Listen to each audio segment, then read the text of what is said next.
প্রিয় শিক্ষার্থী বন্ধুরা, আশা করি সবাই ভালো আছেন, সুস্থ আছেন। আজকে আমরা আলোচনা করব class test 7, the limitation act 1998, সম্পূর্ণ আইনটির ওপরে 50 নম্বরের একটি পরীক্ষা নিয়েছিলাম। সেটার আজকে সলিউশন ক্লাস আলোচনা করব এবং আজকের ক্লাসের সাথে শেষ হয়ে যাবে। এ যাবৎ 13টি যে ক্লাস টেস্ট নিয়েছি প্রথম থেকে, সেই 13টি ক্লাস টেস্টের সমাধান সমূহ। তামাদি আইনের বিধান প্রযোজ্য নয়। আমরা জানি তামাদি আইনটা মূলত সিভিল মামলার ক্ষেত্রে তৈরি করা হয়েছে, অর্থাৎ এসআর অ্যাক্ট যেটা স্পেসিফিক রিলিফ অ্যাক্ট, সেটাকে টার্গেট করে তৈরি করা হয়েছে। এছাড়াও আরো যে সিভিল মামলাগুলো আছে এসআর অ্যাক্টের বাইরে, সেগুলোর জন্য তৈরি করা হয়েছে। তো মূল মামলার ক্ষেত্রে সিভিল মামলার ক্ষেত্রে প্রযোজ্য, আর আপিলের ক্ষেত্রে সিভিল ক্রিমিনাল উভয়ের জন্য প্রযোজ্য। রিভিশন সিভিল ক্রিমিনাল উভয়ের জন্য প্রযোজ্য। রিভিউ তো ক্রিমিনালে নাই, শুধুমাত্র সিভিলে আছে, রিভিউর জন্য প্রযোজ্য। বলে রাখা ভালো, রিভিশনের জন্য কোনো তামাদির মেয়াদ কিন্তু তামাদি আইনে দেওয়া নাই। তো রিভিশনের মেয়াদ আমরা যে আপিলের মেয়াদ সেটাকে ধরে নিব। তাহলে এখানে যে পয়েন্টগুলো আমরা দেখতে পাচ্ছি, দেওয়ানি মূল মামলায় এটা প্রযোজ্য হবে, দেওয়ানি আপিলে প্রযোজ্য হবে, সুনির্দিষ্ট প্রতিকার আইনের ক্ষেত্রেও প্রযোজ্য হবে। তাহলে ফৌজদারি মূল মামলার ক্ষেত্রে প্রযোজ্য নয়। আমার নোটের যে পরিচিত অংশ, এই পরিচিতি অংশতেই আপনারা এটা পেয়ে যাবেন। তামাদি আইনের 3 ধারার বিধান মান্য করা আদালতের জন্য বাধ্যতামূলক। 3 ধারা হচ্ছে act of limitation act. Limitation অ্যাক্টের হচ্ছে মেরুদণ্ড, অর্থাৎ এই 3 ধারার উপরে কেন্দ্র করে কিন্তু তামাদি আইন তৈরি হয়েছে। 3 ধারায় বলা হয় কি, কেউ বলতে পারবেন 3 ধারার বক্তব্যটা কি? বলতে পারলে হাত উত্তোলন করেন। যে তামাদির তিন ধারার বক্তব্য হচ্ছে তামাদির মেয়াদান্তে মকদ্দমা, আপিল, দরখাস্ত ইত্যাদি সকল ক্ষেত্রে সব ক্ষেত্রে খারিজ হবে। হুম। এটা কি নোট দেখে দেখে পড়ে বললেন না মুখস্থ বললেন? তার মুখস্থ বলছি। আচ্ছা, ধন্যবাদ। মুখস্থ বলতে পারলে ফাইন। তাহলে তামাদির যদি মূল বক্তব্য বলি, তামাদি আইনে বলছে যদি মেয়াদ শেষ হয়ে যায় তাহলে কোনো করে লাভ হবে না, কোনো আপিল করে লাভ হবে না, সেটা সরাসরি খারিজ হয়ে যাবে এবং এইটা এটা মানতে আদালত আদালতের বাধ্য। বাধ্যতামূলক এটা করতে। হ্যাঁ, এটা মানতে আদালত বাধ্য। ঠিক আছে, এটা আদালতের বিবেচনামূলক ক্ষমতা যে আমাদের মেয়াদ শেষ হয়ে গেল, তারপরে মামলা নিয়ে আসলো, আদালত ইচ্ছে হলে নিল, না হলে নিল না। এটা যদি হতো তাহলে তামাদি আইনের ভ্যালুই থাকতো না, তামাদি আইনের কোনো গুরুত্বই থাকতো না, তাই না? অভিভাবক যদি একটু জি, কড়া না হয় তাহলে অভিভাবককে তো কেউ মানবে না। তো তামাদি আইনের জি, 3 ধারা হচ্ছে অভিভাবকের মতো শাসন করবে, আদালতকেও শাসন করবে যে এটা যেহেতু মেয়াদ শেষ হয়ে গেছে, অতএব বিবাদী যদি এই বিষয়ে প্রশ্ন উত্থাপন নাও করে, তাও আদালত বাধ্য এটা খারিজ করে দিতে। খুবই গুরুত্বপূর্ণ একটি ধারা। ঠিক আছে, ধন্যবাদ ভাই। যদি নয়েজ না হয় লাইনে থাকবেন। আর শামসুজ্জামান ভাই, আপনাকে সুযোগ 3-4 বার দিলাম, আপনি আসলেন না। আচ্ছা, বিলম্ব মওকুফের আবেদন মঞ্জুর করা আদালতের জন্য। বিলম্ব মওকুফের জন্য বাধ্য না আদালত, ইচ্ছা করলে করলেন, না করলে না করলেন। সেটা হচ্ছে স্বেচ্ছাধীন। স্বেচ্ছাধীনের আরো শব্দ হচ্ছে বিবেচনামূলক, ইচ্ছাধীন ইংরেজিতে হচ্ছে ডিসক্রিয়েশন। ক, দখল পুনরুদ্ধারের জন্য 12 মাস পর একটি মোকদ্দমা দায়ের করেছে। 12 মাস পর, এখানে বলা হচ্ছে 12 মাস, 12 বছর বলিনি। বানানো প্রশ্ন আমার। উম, বিবাদী পক্ষ তামাদির মেয়াদ নিয়ে কোনো প্রশ্ন উত্থাপন করেনি। এই ক্ষেত্রে আদালত কি সিদ্ধান্ত নিতে পারেন? তাহলে দখল পুনরুদ্ধার তো 9 ধারায় করতে হয় সুনির্দিষ্ট প্রতিকার আইনের। সুনির্দিষ্ট প্রতিকার আইনের তামাদির মেয়াদ কত? 6 মাস। 6 মাসের মধ্যে করেনি, 12 মাস পরে করেছে। তাহলে অপর পক্ষ কিছু না বললেও 3 ধারা মতে আদালত কি এইটা খারিজ করতে বাধ্য, তাই মোকদ্দমাটি খারিজ করবেন। অন্য যে অপশনগুলো আছে, বিবাদী আপত্তি না করে মোকদ্দমাটি গ্রহণ করে বিচার শুরু করবেন, এটা হবে না, কারণ 3 ধারার এটা বিরুদ্ধে চলে যাচ্ছে। বিবাদী আপত্তি না করায় তামাদি মওকুফ করে আমলে নেবেন, তাও হবে না। বিবাদী শর্ত সাপেক্ষে মোকদ্দমা বিচারে নেবেন, এখানে শর্ত শব্দটা হবে। এখানে মামলাটি খারিজ করবেন, বিবাদী প্রশ্ন উত্থাপন করুক আর না করুক। কেন করবেন? কারণ তামাদির মেয়াদ শেষ হয়ে গেছে, মেয়াদের পরে মামলা হয়েছে। কোন মামলার ক্ষেত্রে তামাদি মওকুফ হবে না? কোন মামলার ক্ষেত্রে তামাদি মওকুফ হবে না? সত্য ঘোষণা। তাহলে আপিল, রিভিশন, রিভিউ এগুলো হচ্ছে তামাদি আইনের 5 ধারার ক্ষেত্রে প্রযোজ্য। আপিলের ক্ষেত্রে বিলম্ব মওকুফ করতে পারে, রিভিশনের করতে পারে, রিভিউয়ের ক্ষেত্রেও করতে পারে আদালত। 5 ধারার তামাদি মেয়াদ বৃদ্ধি বা বিলম্ব মওকুফ করার ক্ষমতা আদালতকে দেওয়া হয়েছে, বিবেচনামূলক ক্ষমতা। কিন্তু এখানে ঘ নম্বর হচ্ছে সত্য ঘোষণা। সত্য ঘোষণা হচ্ছে 42 ধারা, সুনির্দিষ্ট প্রতিকার আইনের 42 ধারার একটি মোকদ্দমা। এটি একটি মূল মোকদ্দমা। যেহেতু এটি একটি মূল মোকদ্দমা, তাই মূল মোকদ্দমা ক্ষেত্রে তামাদি আইনের 5 ধারা প্রযোজ্য নয়, অর্থাৎ মেয়াদ বৃদ্ধি হবে না। এক্সপায়ারি হয়েছে, সেটা আর চলবে না। তামাদি আইনের কোন ধারায় আইনগত অপারগতার বিধানসমূহ বর্ণনা করা হয়েছে? তো এখানে মোট 4টি সেকশনে আলোচনা করা হয়েছে, সেটা খ নম্বরে আছে। 6-এ সংজ্ঞা দেওয়া হয়েছে এবং বলা হয়েছে অক্ষম যারা, তাদের জন্য তামাদির মেয়াদ স্থগিত থাকবে। সাথে বলা হচ্ছে একাধিক যদি অক্ষম ব্যক্তি থাকে। 8 নম্বরে ব্যতিক্রম, 9 নম্বরেও ব্যতিক্রম বলছে, একবার যদি শুরু হয়ে যায় তাহলে আর সেই সময়কে থামানো যাবে না। তাহলে এই 4টি সেকশনেই কিন্তু লিগেলি ডিজেবিলিটির কথা বলা হয়েছে, লিগ্যাল ডিজেবিলিটির কথা বলা হয়েছে। ক নাবালক থাকা অবস্থায় তার মোকদ্দমা করার অধিকার জন্মে। নাবালক থাকা অবস্থায় আমরা জানি 6 ধারা অনুসারে নাবালক মানে সে লিগ্যালি ডিজেবল একজন পার্সন। মামলা সম্পর্কে এর ভালো মন্দ সে বুঝবে না, অতএব তার মামলা করার তামাদির মেয়াদ স্থগিত থাকবে। তাহলে তামাদির মেয়াদ গণনা শুরু হবে যখন, কখন শুরু হবে? ক এর নাবালকত্বের অবসান হবে। নাবালকত্বের অবসান বলতে সে যখন 18 বছর পূর্ণ করবে তখন থেকে। ক নম্বর অপশনে আছে কি, ক এর সাবালকত্বের অবসান হবে। মানুষের কখনো সাবালকত্বের অবসান হয় না, কারণ নাবালকত্বের অবসানের পরে 18 বছর পূর্ণ হয় এবং 18 বছর থেকে বেঁচে থাকার আগ দিন পর্যন্ত সে সাবালক। সাবালকত্বের অবসান মানে ধরে নিতে পারি মৃত্যু। অতএব এখানে গ। এটা 6 ধারা আলোকে কিন্তু প্রশ্ন করছে। লিমিটেশন অ্যাক্টের 6 ধারায় বর্ণিত বৈধ অপরগতার সুবিধা মামলা দায়ের সহ অন্য কোন কোন ক্ষেত্রে নেওয়া যাবে? 6 ধারায় কি বলা হয়েছে? লিগালি ডিজেবল এরা কি কি সুবিধা পাবে, কোন কোন ক্ষেত্রে পাবে? 2টা ক্ষেত্রে শুধুমাত্র লিগালি ডিজেবল পার্সন 6 ধারা অনুসারে সুবিধা পায়। একটা হচ্ছে মূল মোকদ্দমার ক্ষেত্রে পায়, আর দ্বিতীয়টা হচ্ছে জারির আবেদনে। তাহলে জারির ক্ষেত্রেও পাবে, মূল মামলার ক্ষেত্রেও 6 ধারায় সুবিধা পাবে। আর রিভিশন, রিভিউ, আপিল এটা তো 5 ধারার বিষয়বস্তু হয়ে গেল। অর্থাৎ 5 ধারাতেই সেই সুবিধা নেওয়া যায়। 6 ধারার ক্ষেত্রে মূল মামলা এবং জারি কার্যক্রম। এটা 6 ধারার আমার নোটে স্পষ্ট 2টা পয়েন্ট দেওয়া আছে, দেখবেন। মোকদ্দমা দায়েরের ক্ষেত্রে একজন নাবালক নির্ধারিত সময়ের অতিরিক্ত কতদিন সময় পাবে? 8 ধারা অনুসারে 3 বছর অতিরিক্ত সময় পায়। এটাই ব্যতিক্রম যে 3 বছরের বেশি পাবে না। আইনগত অপারগতা কোনটি? এখানে 4টা পয়েন্ট আছে। নাবালকত্ব, হ্যাঁ। উন্মাদ, হ্যাঁ। জড়বুদ্ধ বা জড়বুদ্ধি, অর্থাৎ ইংরেজিতে মাইনর, ইনস্যান আর ইডিওট, এই 3টাই হচ্ছে 6 ধারায় অপারগতা। অতএব সবগুলো হবে উত্তর। 6 ধারায় এই 3টা পয়েন্ট সুন্দর করে দেওয়া আছে।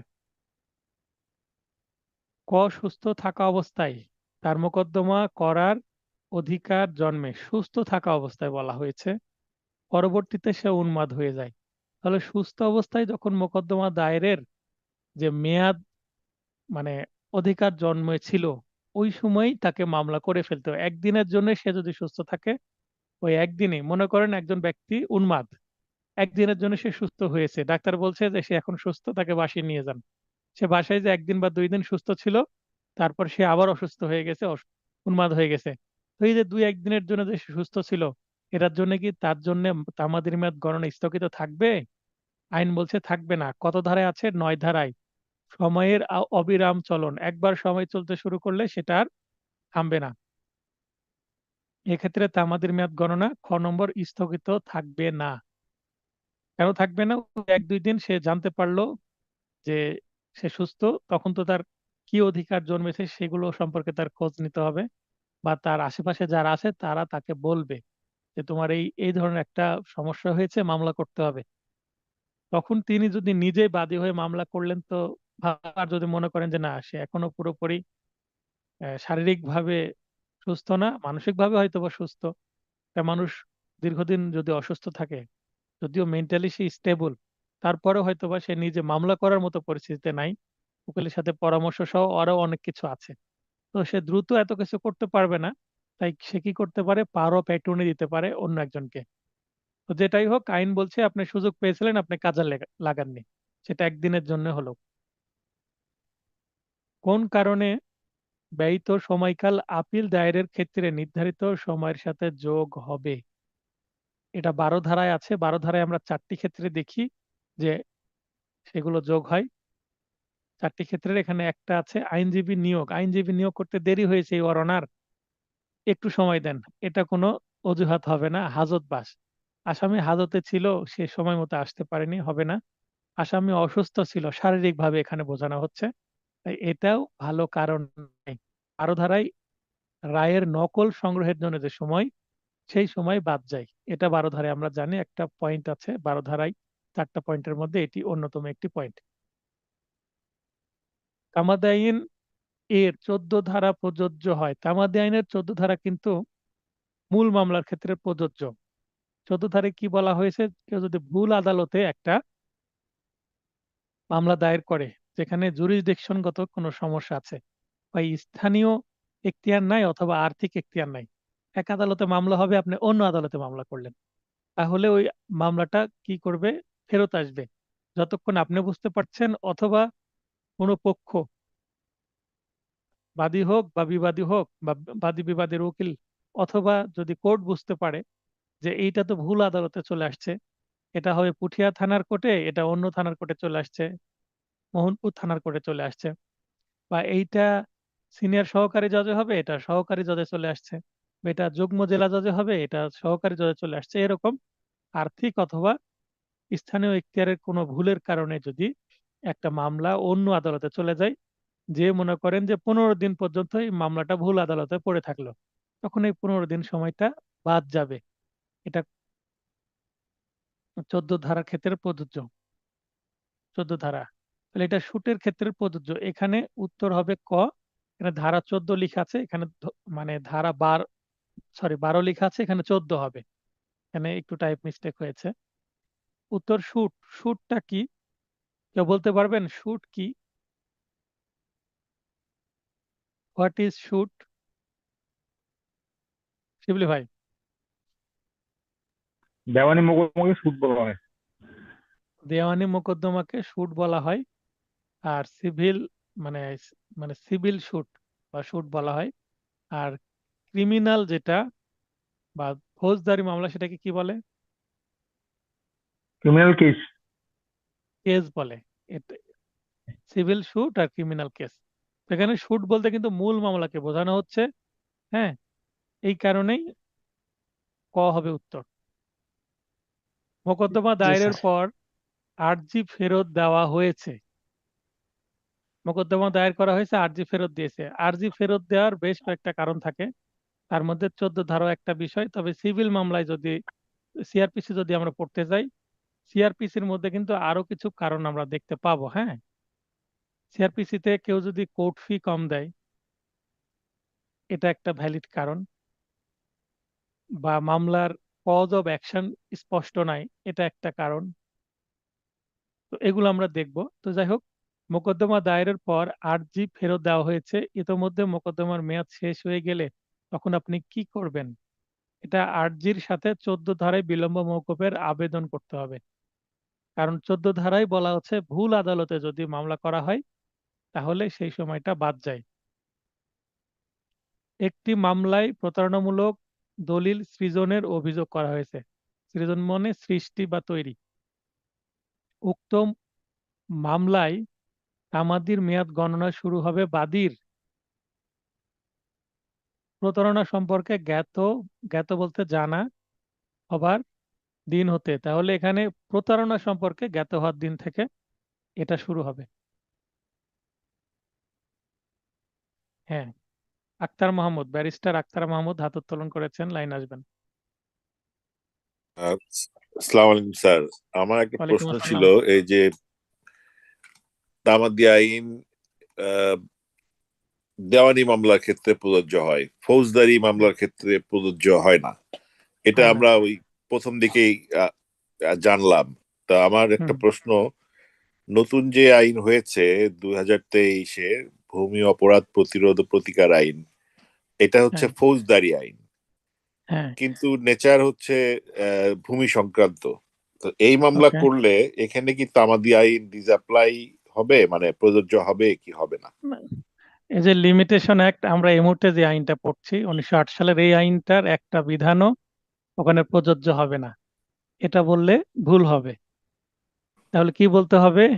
এই যে আপনার যদি পাঁচ ধারাকে সেখানে অ্যাপ্লাই করা হয় তাহলে প্রযোজ্য হবে, কিন্তু পাঁচ ধারাকে মেবি ওখানে অ্যাপ্লাই করা হয়নি, তাহলে কোনটা প্রযোজ্য হবে? 12 ধারা প্রযোজ্য হবে। 12 ধারা শুধুমাত্র প্রযোজ্য হবে, মানে আমার যতটুকু জানা আছে। কারণ 12 ধারায় এই যে রায় নকল পেতে যে ব্যপ্ত সময়, এটা সব মামলার ক্ষেত্রে প্রযোজ্য, সিভিল ক্রিমিনাল উভয়ের ক্ষেত্রে। তো না, এখানে কিন্তু বলেন। এখানে একটা ধারা আছে, যে অবৈধ দখল উদ্ধারের ধারা 8। হুম। এখন এখানে দেওয়ানি আদালতেও এই মামলা করার একটা বিধান রয়েছিল, যার একটা নির্দিষ্ট তামাদি আইন তার উপর প্রযোজ্য হইতো।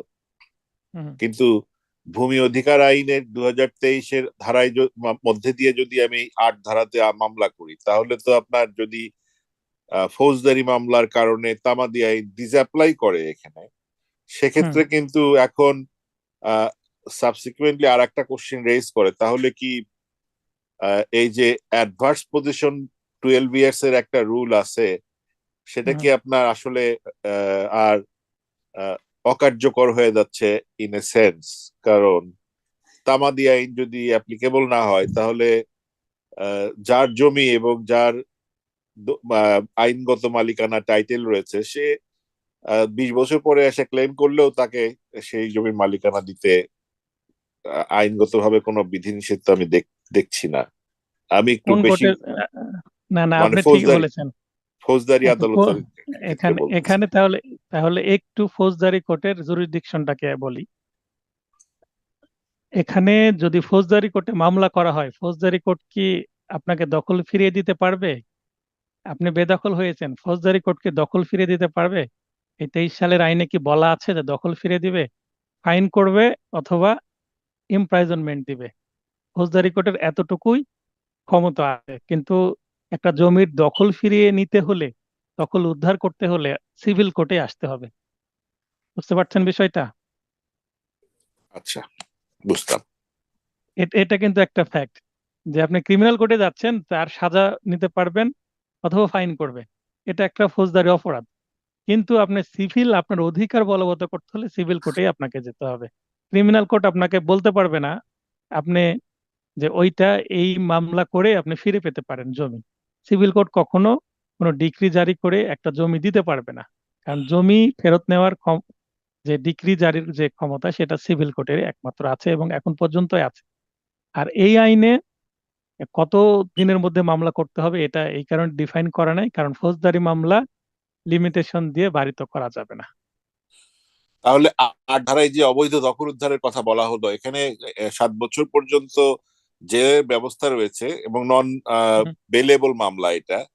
তো জেল হুম। দেওয়া তো আসলে উদ্দেশ্য বা একটা কারণ হতে পারে, কিন্তু জমির অবৈধ দখল উদ্ধারটা তো তো মূল কারণ, মূল রেমেডি দেওয়ারও নিশ্চয়ই একটা ব্যবস্থা আদালত করবে, জেলেই শুধু দিবে এখানে না। না না, এখানে এখানে ফৌজদারি কোর্টে কখনো সেটা করা সম্ভব না, তাহলে সিভিল কোর্টের সাথে কি লাগবে, একটা কন্ট্রাডিকশন তৈরি হবে। এবং যদি এরকম কোনো সেকশন থাকে যে সিভিলের সাথে কন্ট্রাডিকশন হচ্ছে, তাহলে সিভিল কোর্টটা কিন্তু প্রায়োরিটি বেশি পাবে ক্রিমিনাল কোর্টের থেকে এই ক্ষেত্রে।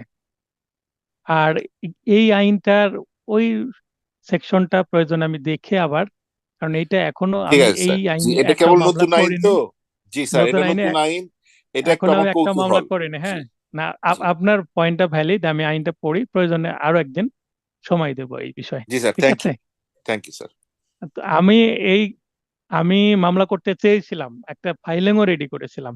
তো ওই সময় নতুন তখনই, তো একটা ম্যাজিস্ট্রেট মামলা নিলেন না, যে বলছে যে এখন আমি এই মামলাটা এটা ভালোভাবে বুঝিনি। ম্যাজিস্ট্রেট নিজে অনুরোধ করলো যে আপনি 1 মাস পরে মামলা করেন, আমাদের একটা ট্রেনিং আছে এই বিষয়ে, ট্রেনিং এর পরে আমাদের এই মামলা নেওয়ার নির্দেশনা আসবে। তো এখন আমি আমাদের তিনটা, কোর্টে দু একটা স্যার আমি মামলা আসছে, হ্যাঁ। তিনটা মামলা করেছি বগুড়ায় আমি তিনটা মামলা হুম। করেছি, এবং সেগুলা মামলাগুলো এখন তদন্তে আছে। তো আমি আবার যাচাই করছি আমার স্যারের সাথে যে আমি আসলে সঠিক লাইনে এগুচ্ছি কিনা, কারণ আইনটা তো নতুন, এই জন্য আর কি। হ্যাঁ, সেটাই। তা আমি আইনটা একটু পড়ে আপনাকে এটা রিপ্লাই দিব, সমস্যা নেই। হয় জি live স্যার, থ্যাংক ইউ। অথবা আমি হোয়াটসঅ্যাপে আলাদা সময় দেবো। জি ঠিক স্যার, আছে, থ্যাংক ইউ। আপনার প্রশ্নের জন্য জি স্যার, ধন্যবাদ। থ্যাংক তা ইউ। আলোচনা করলে সেখানে জ্ঞান উভয় পক্ষেরই বাড়বে। আইন আসলে আলোচনারই জায়গা। আচ্ছা, ঠিক আছে, তাহলে আমরা জি স্যার, প্রসিড থ্যাংক করি। ইউ। জি স্যার, আপনাকেও ধন্যবাদ। এখানে থ্যাংক ইউ। 18 ধারা বলছে প্রতারণা সম্পর্কে জ্ঞাত হবার দিন হতে মেয়াদ শুরু হবে। ঠিক আছে। 18 ধারা, অবিরাম চুক্তি ভঙ্গের ফলাফল কি? অবিরাম চুক্তি ভঙ্গের ফলাফল সম্পর্কে 23 ধারায় বলা হয়েছে। এখানে বলছে চুক্তি ভঙ্গের প্রতি মুহূর্তেই নতুন করে তামাদির মেয়াদ গণনা হবে। এখানে অবিরাম চুক্তি ভঙ্গ এবং আরেকটা পয়েন্ট আছে 23 ধারায়, যে অবিরাম কেউ অন্যায় যদি করে সেক্ষেত্রেও প্রতি মুহূর্তেই নতুন করে তামাদির মেয়াদ গণনা শুরু হবে। যতবার চুক্তি ভঙ্গ করবে, লাস্ট বারটা, মনে করেন কেউ আজকে চুক্তি ভঙ্গ করলো, 2 দিন পরে আবার চুক্তি ভঙ্গ করলো, তাহলে 2 দিন পরের ডেটটাই তামাদির মেয়াদের গণনার স্টার্টিং ডেট হিসেবে শুরু হবে। সরকারের বিরুদ্ধে বিরুদ্ধ দখলজনিত সত্ত্বের দাবি প্রতিষ্ঠায় বাদীকে প্রমাণ করতে হবে তার নিরবচ্ছিন্ন দখল কত বছর দখল। 26 ধারা অনুসারে 60 বছর। সরকারের বিরুদ্ধে হলে 60 বছর, আর বেসরকারি কোনো ব্যক্তির বিরুদ্ধে হলে 20 বছর। লিমিটেশন অ্যাক্টের কোনো কিছুই প্রযোজ্য হবে না, কোনো কিছুই প্রযোজ্য হবে না। এখানে ক, খ সঠিক উত্তর। চুক্তি আইনের 25 ধারা ক্ষেত্রে এবং বিশেষ আইনের ক্ষেত্রে। একটু আগে ব্যারিস্টার আক্তার সাহেবের সাথে কথা হলো, তো যে আইনের কথা বলা হচ্ছিল 23 সালের, যে ভূমি অপরাধ প্রতিরোধ আইন, এই আইনটা একটি বিশেষ আইন, অতএব বিশেষ আইনের ক্ষেত্রে মূলত প্রযোজ্য না। তবে যদি কোনো বিশেষ আইনে তামাদি আইনের কোনো ধারাকে ওই আইনের মধ্যে ইনক্লুড করা হয় এবং বলা হয় এই ক্ষেত্রে তামাদি আইনের এত এত ধারা প্রযোজ্য। যেমন আমরা বার কাউন্সিল অর্ডারে দেখেছি যে তামাদি আইনের 5 এবং 12 ধারাকে প্রযোজ্যতা দেওয়া হয়েছে, আবার সাক্ষ্য আইনের 132 ধারাকে প্রযোজ্যতা দেওয়া হয়েছে। তো এগুলো কিন্তু যখন বিশেষ আইনে স্পেশালি উল্লেখই থাকবে তখন সেটা প্রযোজ্য হবে, তামাদি আইনের ওই অতটুকু প্রযোজ্য হবে। আবার কিছু কিছু ক্ষেত্রে তামাদি আইনের থেকে ইন্সপায়ার্ড হয়ে ওই আইনে তামাদি আইনের মতো করে একটা সেকশন দিয়ে দেওয়া হয়েছে, যে এতদিনের মধ্যে এইটা করতে হবে, এতদিনের মধ্যে এইটা করতে হবে, সেটা ওই আইনের মধ্যেই বলে দেওয়া হয়েছে। যেমন আমরা দেখেছি যে বার কাউন্সিল অর্ডারে 90 দিনের মধ্যে কি করতে হবে, আপিল করতে হবে, যেটা তামাদি আইনের কোনো বিষয়বস্তু না, কিন্তু তামাদি আইনের থেকে ইন্সপায়ার্ড হয়ে সেখানে তামাদির মেয়াদটা কি করে দেওয়া হয়েছে, স্থির করে দেওয়া হয়েছে। ওই আইনের মধ্যেই 90 বলে দিয়েছে, এটা তামাদি আইন থেকে ধার নেওয়া হয়নি, বরং তামাদিটা ওখানেই কি করা হয়েছে, ইনক্লুড করা হয়েছে। তো এইভাবে বিশেষ আইনে তামাদির মেয়াদ উল্লেখ থাকতে পারে, অথবা তামাদি আইনের কোনো সেকশন বা আর্টিকেলকে ধার নেওয়া হতে পারে বা লিঙ্ক করা হতে পারে। এটা 29 ধারার বক্তব্য। তামাদির মেয়াদ তফসিলে উল্লেখ না থাকলে, কোনো মোকদ্দমা দায়েরের ক্ষেত্রে মেয়াদ উল্লেখ না থাকলে, মোকদ্দমা অর্থাৎ শুটের ক্ষেত্রে মেয়াদ 6 বছর, এটা 120 অনুচ্ছেদে আছে। এই 120 থেকে 6 বছর, 120, 6 বছর মোকদ্দমা দায়েরের স্পষ্ট মেয়াদ নেই। এই তিনটা বিষয় মনে রাখবেন। সবচেয়ে বেশিবার আসা অনুচ্ছেদ এইটা, এই অনুচ্ছেদ থেকে ইতিপূর্বে সবচেয়ে বেশিবার কি আসছে, প্রশ্ন আসছে। চুক্তি প্রবলের মামলা দায়েরে আমাদের মেয়াদ আগে ছিল 3 বছর, এখন করে দেওয়া হয়েছে 1 বছর, 2004 সাল থেকে। 113 অনুচ্ছেদে আছে। স্থাবর সম্পত্তির দখল উদ্ধারের তামাদির মেয়াদ কোন অনুচ্ছেদে উল্লেখ আছে? 3 অনুচ্ছেদে আছে। এটা এছাড়া একটা 9 ধারার বক্তব্য 3 অনুচ্ছেদে 6 মাস। দলিল বাতিল বা বাতিলযোগ্য বিষয়টি অবগত হওয়ার কত বছরের মধ্যে ক্ষতিগ্রস্ত পক্ষকে মামলা দায়ের করতে হবে? দলিল বাতিলের জন্য মামলা দায়ের করতে হবে এখানে 91 অনুচ্ছেদে আছে 3 বছরের মধ্যে। বন্ধকি স্থাবর সম্পত্তি খালাস করার বা দখল পুনরুদ্ধারের জন্য বন্ধক গ্রহীতার বিরুদ্ধে মামলার নির্ধারিত মেয়াদ 148 অনুচ্ছেদ অনুসারে 60 বছর। আবার নোটে খুব সংক্ষিপ্তভাবে করে দেওয়া আছে এই মেয়াদগুলো, কত অনুচ্ছেদে কত মেয়াদ তামাদি আইনের, আপনারা সেটা দেখে নেবেন। এবং কিছু টেকনিকও দিয়ে দেওয়ার চেষ্টা করেছি আমি ডান দিকে। এখন ওই টেকনিক ফলো করে এবং নিজে বারবার পড়ে কিছু নিজে কৌশল আবিষ্কার করে করার চেষ্টা করেন, মুখস্থ করার। তাছাড়া কোনো উপায় নেই। বলে রাখা ভালো, তামাদি আইন থেকে 2023 সালে যে 10টা প্রশ্ন এসেছিল আমার নোট থেকে 1 পৃষ্ঠা থেকেই 6টি প্রশ্ন কমন ছিল এই মেয়াদ সংক্রান্ত। কারণ আমার মেয়াদগুলো খুব ছোট্ট করে দিয়ে দেওয়া হয়েছে, মানে আমার নোটের একটা পৃষ্ঠা থেকে তামাদি আইনের 6টা প্রশ্ন কমন ছিল। তাহলে এই যে মেয়াদগুলো খুব গুরুত্বের সাথে আপনাদের মনে রাখতে হবে। ফৌজদারি মামলায় শুরু ক্ষেত্রে তামাদি প্রযোজ্য নয়। ফৌজদারি মামলা শুরুর ক্ষেত্রে তামাদি প্রযোজ্য নয়, কিন্তু আপিলের ক্ষেত্রে প্রযোজ্য। এই বক্তব্যের ব্যতিক্রম কোনটি? এই বক্তব্যের ব্যতিক্রমই হচ্ছে আপিলের ক্ষেত্রে প্রযোজ্য। তাহলে দণ্ডাদেশের বিরুদ্ধে আপিল দায়ের, এটা আমরা 150-এ পাই মৃত্যুদণ্ডের বিরুদ্ধে আপিল, এবং 54-55-তে আপিল সংক্রান্ত কোনো না কোনো বিধানই আছে। তাহলে ব্যতিক্রম বলতে ফৌজদারি মূল মামলায় তো প্রযোজ্য না, কিন্তু আপিলের ক্ষেত্রে যে প্রযোজ্য এটাই হচ্ছে ব্যতিক্রম। তার মানে ফৌজদারি আপিলের ক্ষেত্রে তামাদির মেয়াদ প্রযোজ্য করা হয়েছে, এটি একটি ব্যতিক্রমেরই অংশ। খালাস আদেশের বিরুদ্ধে আপিল দায়েরের তামাদির মেয়াদ, খালাস আদেশের বিরুদ্ধে আপিল দায়েরের তামাদির মেয়াদ কত? 6 মাস। কেউ যদি খালাস পায় তাহলে প্রসিকিউশন পক্ষ বা যিনি মামলা করেছিলেন এজাহারকারী আপিল করতে পারবেন 6 মাসের মধ্যে। 157 অনুচ্ছেদে আছে। কোন অনুচ্ছেদ ফৌজদারি আপিল সংক্রান্ত তামাদির মেয়াদ বর্ণনা করে? 4টি অনুচ্ছেদ আছে তামাদির মেয়াদ বর্ণনা করার ক্ষেত্রে, 150, 154, 155 এবং 156। ঘ নম্বর পয়েন্ট। এই প্রশ্নটা আমার তৈরি করা প্রশ্ন। এই প্রশ্নটা ইতিপূর্বে কোনো পরীক্ষায় আসেনি। আমার আপনাদের জন্য প্রশ্ন যে আপিল সংক্রান্ত তামাদির মেয়াদ আছে ফৌজদারি 4টি, দেওয়ানি কয়টি আছে? দেওয়ানি আপিল সংক্রান্ত তামাদির মেয়াদ কয়টি আছে? শিবলি ভাই। 3টি। 3টি। আর কেউ বলবেন? কারো মনে পড়ছে? সবাই নোট খুঁজে খুঁজে বের করছে না কয়টি। না, 3টি স্যার, হ্যাঁ, 3টি আমি নোট স্যার। দেখিনি, কিন্তু আমি নোট তৈরি করেছি, আমার মাথায় আছে মোট 8টি। 8টির মধ্যে 4টি দেওয়ানি, 4টি ফৌজদারি। আপনাদের মাথায় 3টে আসলো কিভাবে? তো যেটা কথা হচ্ছিল 26 নাম্বার প্রশ্নে যে 150, 154, 155 এবং 157 এগুলো হচ্ছে ফৌজদারি আপিল সংক্রান্ত বিধান। আমি প্রশ্ন করেছিলাম সিভিল আপিল সংক্রান্ত বিধান কয়টি? আপনি বললেন 3টি, আমি বললাম 4টি। আমি সঠিক, 4টি। আপনি কি লক্ষ্য দেখেছেন সেগুলো জি এই 10 দেখলাম, মিনিটের মধ্যে? জি দেখেছি। এখন 153 নিয়ে এখন আপনার মতামত কি বলেন, 3টি না 4টি?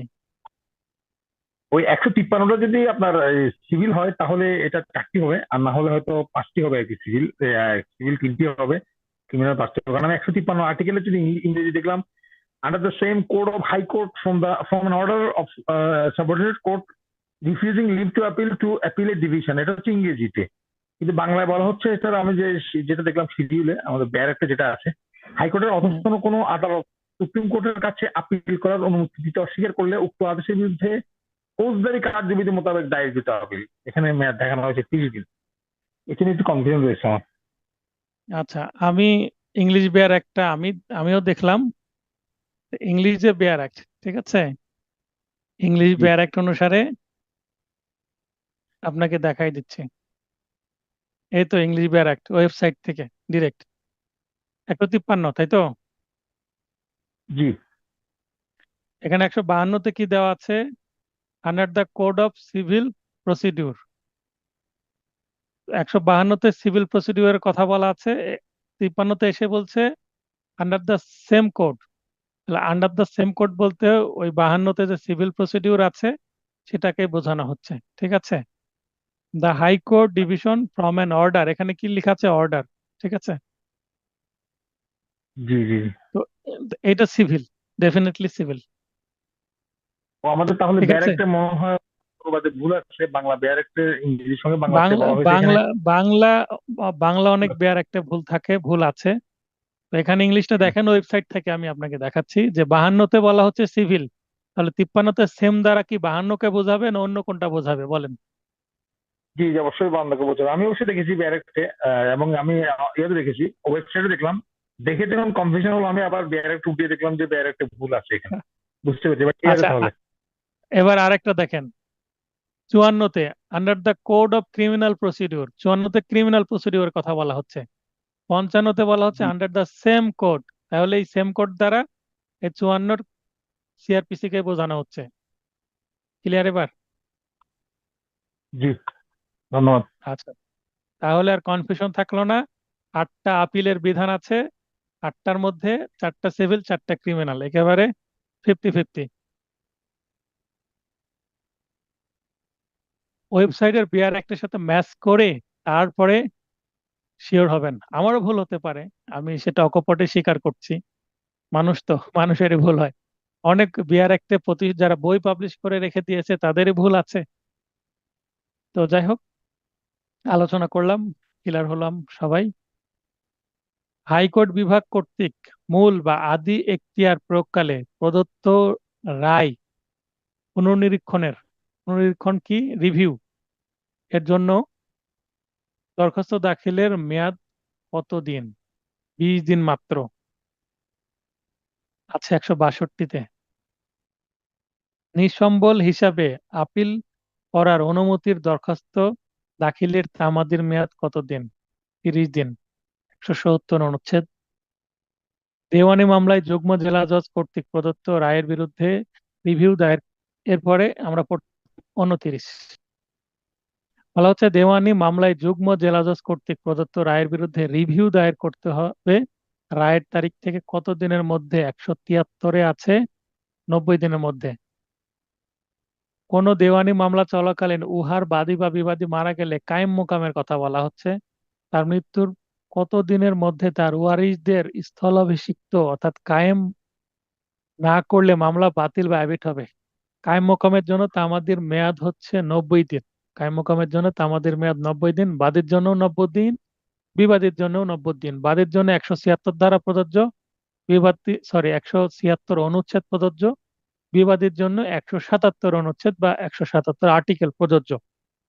দুইজনের ক্ষেত্রেই, মানে বাদীর কেউ যদি মারা যায় তাহলে বাদীদের ওয়ারিশদের সে মামলায় প্রবেশ করাতে 176 ধারায় 90 দিন দেওয়া হয়েছে।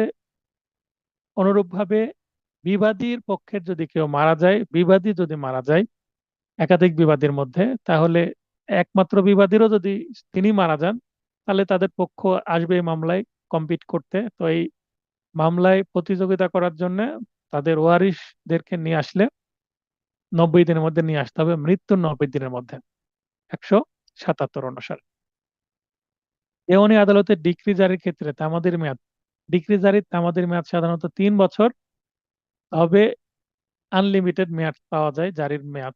কারণ যদি 3 বছর পার হয়ে যায় তাহলে কি বলা হবে? যে প্রতারণামূলক ভাবে আমাকে এই ডিক্রি জারিতে বাধাগ্রস্ত করছিল বা জোর করে এই ডিক্রি জারিতে বাধাগ্রস্ত করছিল, তাহলে কিন্তু আনলিমিটেড সময় পাওয়া যাবে। রিভিশন দায়ের সংক্রান্ত তামাদির মেয়াদ রয়েছে তামাদি আইনের, এখানে কোনোটি নাই। কেননা রিভিশন দায়ের সংক্রান্ত কোনো তামাদির মেয়াদ নাই, এটা আমার আইনের পরিচিতি অংশে বলা আছে এবং এই ক্লাস শুরুর প্রথমেও বললাম। তাহলে প্রথম তফসিল, দ্বিতীয় তফসিল, তৃতীয় তফসিল কোথাও রিভিশন সংক্রান্ত তামাদির মেয়াদ নাই। দ্য লিমিটেশন অ্যাক্ট অনুসারে nothing shall be deemed to be done in good faith which is not done with dash. তাহলে গুড ফেথের সিনোনিম, গুড ফেথের অর্থ কি সেটা এই শূন্য স্থানে বসবে। উত্তর হবে with due care and attention. Care and attention দুইটাই থাকতে হবে। এখানে আছে কেয়ার আর অ্যাটেনশন, অর হলে হবে না, উভয়টি হতে হবে। এখানে দুই এর সাথে বলা আছে এটা, অর্থাৎ দুই ধারার উপধারার সাথে আছে। ওসি বা ট্রাস্টি কে, এটা বলা আছে বিশ্বাসপূর্বক ন্যস্ত সম্পত্তির আস্থাভাজন ব্যক্তি হচ্ছেন ওসি বা ট্রাস্টি। ধারা 2 এর 11 উপধারায় আছে bond includes any instrument whereby a person obliges himself to pay money to another on dash that the obligation shall be void if a specified act is performed or is not performed as the case may be। তো এখানে এই যে টাকা দেওয়ার কথা বলা হচ্ছে সেটা অবশ্যই কিসে দিতে হবে, কন্ডিশনে দিতে হবে। বন্ড মানেই তো কোনো না কোনো কন্ডিশন, বন্ড বলতে কন্ডিশন এর উপর বন্ড তৈরি হয়। দেখবেন যদি জামিননামা হয় বা বেল বেল বন্ড হয়, যে আসামি যদি উপস্থিত না হয় তাহলে এত টাকা সরকারকে দিতে বাধ্য থাকবো, এই যে কন্ডিশন, এই কন্ডিশন থেকে বন্ডের সাথে কন্ডিশনের একটা দারুণ সম্পর্ক আছে। তাই আপনারা যেখানেই বন্ড দেখবেন সেখানেই কন্ডিশনের একটা ম্যাটার্স থাকবেই, এক বা একাধিক কন্ডিশন থাকবে একটা বন্ডের মধ্যে, যে এই করতে না পারলে এই হবে। তাহলে এখানে উত্তর হবে কন্ডিশন, অন কন্ডিশন। 2 এর 3 উপধারায় বন্ডের যে সংজ্ঞা আছে সেই সংজ্ঞার মধ্যে এই লাইনটা হুবহু বিআর অ্যাক্টের ইংলিশ পার্টে আছে। আরো কিছু ইংলিশ পার্ট প্রমিজরি নোট সম্পর্কে যেটা বলা হচ্ছে, promissory note means an instrument whereby the maker engages absolutely to pay a specified sum of money, মানে নির্দিষ্ট কোনো অর্থ দেওয়ার জন্য কি হবে, প্রতিশ্রুতিবদ্ধ হবে, to another as a time wherein limited, অর্থাৎ একটা সময় নির্দিষ্ট করা থাকবে। একজন ব্যক্তি একটা কাগজে লিখে দিচ্ছে যে এত টাকা আপনাকে এতদিনের মধ্যে দিব, এটা হচ্ছে promissory note. Or on dash or at sight, এখানে ডিমান্ড, অন ডিমান্ড মানে যখন চাইবে সঙ্গে সঙ্গে দিবে, এটা বোঝানো হচ্ছে। প্লেনটিভ ইনক্লুডস, আমি অনুরোধ করব যে এই ধরনের যেগুলো আপনার আলোচনার বিষয় সেগুলো, যেমন এই সাবজেক্টটা আমি আলোচনা করেছিলাম, তো প্রমিজারি নোট ছিল, বিল অফ এক্সচেঞ্জ ছিল। তো এই থিওরিটিক্যাল জিনিসগুলো যখন ক্লাস, মূল ক্লাস হবে সেখানে আপনি হাজারো প্রশ্ন করে সেগুলো নিয়ে নেবেন। কারণ এই মুহূর্তে আপনাকে বোঝানোর জন্য আমাকে নোট ওপেন করতে হবে, তাহলে আমি সেখানে কিছু তথ্য দিতে পারি। কারণ আমি তো আর হোয়াইট বোর্ডে ক্লাস নিচ্ছি না, একটা লিমিটেড জায়গায় ক্লাস নিচ্ছি। তাই ক্লাস সলিউশনে ক্লাস রিলেটেড প্রশ্ন করলে আমার জন্য সুবিধা হবে, আপনাদের জন্য ক্লাসটা ছোট হবে আর কি। তারপরে প্রশ্ন করবেন রেলিভেন্ট প্রশ্ন, থিওরিটিক্যাল প্রশ্ন ক্লাসে সমাধান করে নেবেন, তাহলে আপনাদের আর প্রবলেম হবে না। প্লেনটিভস, প্লেনটিভ বলতে বাদী, যিনি মামলা করেন। Includes any person from or through whom a plaintiff derives his right to sue. তাহলে সু হচ্ছে ভার, এর সু থেকেই শুট। দেখবেন টু আছে, টু হচ্ছে এক প্রিপোজিশন, এই টু এর পরে সাধারণত ভার্ব বসে, ভার্বের মূল ফর্ম বা বেস ফর্ম বসে ইংরেজি সেন্টেন্স অনুসারে। তাই এখানে শুট নাউন আর সু হচ্ছে ভার্ব, তাই এখানে সু হবে। এটা 2-8 আছে, প্লেনটিভ বা বাদীর সংজ্ঞাটা কি সেটা বলা আছে। তাহলে বাদী হচ্ছে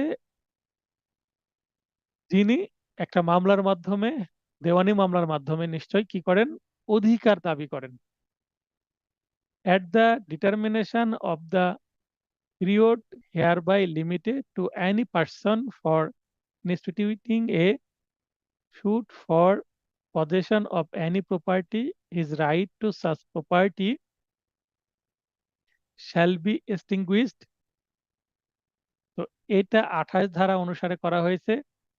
এটা বলা হচ্ছে যে একটা নির্দিষ্ট সময় পর কেউ যদি কারো সম্পত্তি জোরপূর্বক দখলে থাকে, অ্যাডভার্স পজিশনের কথা বলা হচ্ছে, 12 বছর ধরে কেউ যদি দখল ভোগ করে তাহলে তার সম্পত্তির মালিকানা যিনি দখল করছেন তার উপরে চলে যাবে। অর্থাৎ এখানে যিনি মূল বাদী তিনি আর মামলার যে অধিকার সেটা হারিয়ে ফেলবেন। Shall be extinguished. এক্সটিংগুইশ বলতে বিলুপ্ত হয়ে যাবে। অর্থাৎ যিনি মানে প্রকৃত মালিক 12 বছর তার দখল হারিয়ে থাকার কারণে তিনি আর মালিকানা থাকবেন না, তার মালিকানা হারিয়ে যাবে। 28 ধারায় বিয়ার অ্যাক্ট পড়লে এই লাইনটাই পাবেন।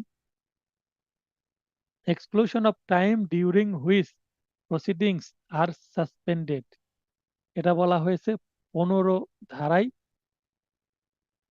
এখানে বিধানটি তামাদি আইনের কত ধারার বিষয়বস্তু? 15 ধারার। Exclusion of time during the proceeding are suspended, অর্থাৎ যতদিন পর্যন্ত প্রসিডিং বা কোনো কার্যক্রম স্থগিত থাকছে ততদিন পর্যন্ত তামাদির মেয়াদও স্থগিত থাকবে, বা স্থগিত থাকার সময়টুকু তামাদির মেয়াদ থেকে বাদ যাবে। Effect of received of produce of mortgage land, এটা কোথায় আছে? 20 ধারায় আছে। অর্থাৎ কেউ যদি মর্টগেজ ল্যান্ড একটা বন্ধক দেওয়া হয়েছে সেটা সংক্রান্ত কোনো রিসিপ্ট দেয়, তার মানে সেটা লিখিত একটা স্বীকারোক্তি। যেদিন লিখিত স্বীকারোক্তি দিবে সেই দিন থেকে তামাদির মেয়াদ গণনা শুরু হবে। এটাই হচ্ছে 20 ধারার বক্তব্য। তবে এখানে যে লাইনটা দেওয়া আছে সেটা হচ্ছে 20 ধারার শিরোনাম। সাবস্টিটিউটিং বলতে কি বুঝিস? এটার অর্থ হচ্ছে সবগুলো হবে। কেন সবগুলো? স্থলাভিষিক্ত, অর্থাৎ একজনের পরিবর্তে আরেকজনকে রিপ্লেস করা, পক্ষভুক্তি বা কায়েম মোকাম। তো স্থলাভিষিক্তি, পক্ষভুক্তি, কায়েম মোকাম। কায়েম মোকাম শব্দটা কোর্টে আমি গিয়ে প্রথম শুনেছি, বিয়ার অ্যাক্টে কোনো বাংলা বইও পাইনি। তো কায়েম মোকাম আমি শুনলাম প্রথম, সিনিয়রকে জিজ্ঞাসা করলাম, তো কায়েম মোকাম বলল যে স্থলাভিষিক্ত করা, অর্থাৎ বাদী বা বিবাদী মারা গেছে তার পক্ষে তাদের ওয়ারিশগণকে মামলায় যুক্ত করার বিধানকেই কায়েম মোকাম বলা হচ্ছে। তো এইটা আমার বানানো প্রশ্ন। এই সবগুলো শব্দই একই, এটা 22 ধারার বিষয়বস্তু। এই কায়েম মোকাম সম্পর্কে আমরা আরো বিস্তারিত জানতে পারবো সিপিসি যখন অর্ডার করব তখন। Exclusion in favour of reversioner of servient tenement, অর্থাৎ যে 27 ধারায় বলা আছে ভাবি উত্তরাধিকারী যিনি, তার যে দখল 3 বছরের অধিক হলে 26 ধারায় যে সুখাধিকার সেটা ব্যাহত করবে। এটা মূল ক্লাসে স্পষ্ট আলোচনা করা হয়েছে ভাবি উত্তরাধিকারী কে বা কারা। যিনি হিন্দু মহিলা, বিধবা হয়ে গেছেন, তার লাইফ মানে টাইটেল থাকে। লাইফ টাইটেল কি? তিনি যতদিন বেঁচে থাকবেন ততদিন তার স্বামীর সম্পত্তিতে অধিকার থাকবে ভোগ দখলের, কিন্তু তিনি অ্যাবসুলেট টাইটেল পাবেন না। তিনি সেটা চাইলেই কি করতে পারবেন না, হস্তান্তর করতে পারবেন না, বিক্রয় করতে পারবেন না। তিনি ভোগ দখল করবেন যতদিন বেঁচে থাকবেন। তারপরে উনি যখন মারা যাবেন তখন তার স্বামীর পরিবারে সেই প্রপার্টিটা ফেরত যাবে। এটাকেই লাইফ টাইটেল বলা হচ্ছে। এবং এই লাইফ টাইটেল যদি কারো থাকে তাহলে কোনো হিন্দু ব্যক্তির সম্পত্তিতে কেউ সুখাধিকার নিতে চাচ্ছে, কিন্তু এর মাঝখানে তিনি মারা গেছেন এবং 3 বছরের বেশি সময় তার স্ত্রী সেটা ভোগ করেছিল, তখন এই সুখাধিকারটা নষ্ট হয়ে যাবে। কেন নষ্ট হয়ে যাবে? কারণ তার স্ত্রীর সেটাতে বাধা দেওয়ার অধিকার থাকে না। তাই কোনটি সুখাধিকারকে ব্যাহত করে? এদের 27 ধারায় উপরের বক্তব্যটাই আছে, সেটা হচ্ছে জীবন সত্য, যেটা আমি একটু আগে বললাম, জীবন সত্য বা লাইফ টাইটেল, যেটা হিন্দু বিধবা মহিলার থাকে। বিবাদীর বিরুদ্ধ বা জবরদখল বলে সত্য অর্জন বিষয়ে তামাদি আইনের কত ধারায় বিধান আছে? তাহলে বিরুদ্ধ দখল বা জবরদখল 28 ধারায় আছে, যেটা ব্যারিস্টার আক্তার সাহেব ইতিপূর্বে আলোচনা করলেন যে 23 সালের আইনের সাথে এটা সাংঘর্ষিক কিনা। তো এইটা কিন্তু সেখানে এখনো বলা হয়নি, এবং আমাদের আইনের 28 ধারা এখনো কি করা হয়নি, অ্যাবলিশ বা রিপিল বা ওমিট করা হয়নি, এখনো সেটা জীবিত আছে 28 ধারা। দরখাস্ত দাখিলের জন্য তামাদির সর্বনিম্ন মেয়াদ কত আছে? দরখাস্ত কথা বলা হয়েছে। দরখাস্তের জন্য তামাদির মেয়াদ হচ্ছে সর্বনিম্ন 7 দিন। সরি, 7 দিন হচ্ছে আপিলের জন্য 150-এ, আর 159-এ 10 দিন হচ্ছে দরখাস্তের জন্য। আপিলের জন্য 150-এ মৃত্যুদণ্ডের বিরুদ্ধে আপিলের জন্য 7 দিন সময় 150-এ আছে। এখানে প্রশ্নে উল্লেখ করে দিয়েছি দরখাস্ত, তাই 10 দিন হবে, 159-এ আছে। আপিল দায়েরের জন্য তামাদির সর্বনিম্ন মেয়াদ 7 দিন, 150-এ আছে। এবার মোকদ্দমা দায়েরের জন্য তামাদির সর্বনিম্ন মেয়াদ 90 দিন। আমার নোটে অনুচ্ছেদ 2-এ দেখবেন 90 দিনের কথা বলা হচ্ছে, সেটাই সর্বনিম্ন। অনেকে প্রশ্ন করতে পারে অনুচ্ছেদ 2 দিয়ে কেন আমার নোটে শুরু হলো, অনুচ্ছেদ 1 কোথায় গেল? আসলে অনুচ্ছেদ 1 বাতিলকৃত, সেটা আমি এখানে লিখে দিয়েছি যেন আপনাদের কনফিউশন তৈরি না হয়। কারণ মনে হতে পারে অনুচ্ছেদ 1-এ মনে হয় 90 দিনেরও কম থাকতে পারে। আসলে অনুচ্ছেদ 1 জীবিতই নেই, অনুচ্ছেদ 1 বাতিল হয়ে গেছে।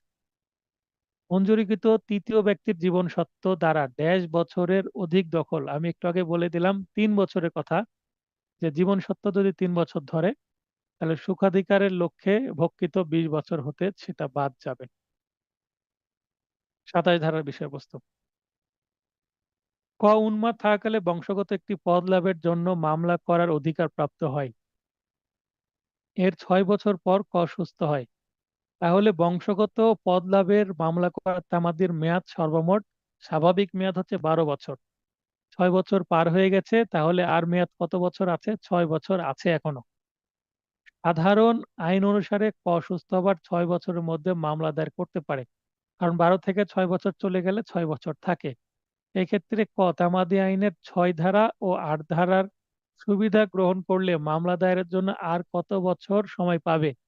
8 ধারে বলা হচ্ছে অতিরিক্ত 3 বছর, এবং সেটা ম্যাক্সিমাম। এখন মূল সময় আছে বা স্বাভাবিক সময়ই আছে 6 বছর, তাহলে আর অতিরিক্ত সময় 3 বছরের যে বিধান সেটা যুক্ত হবে না।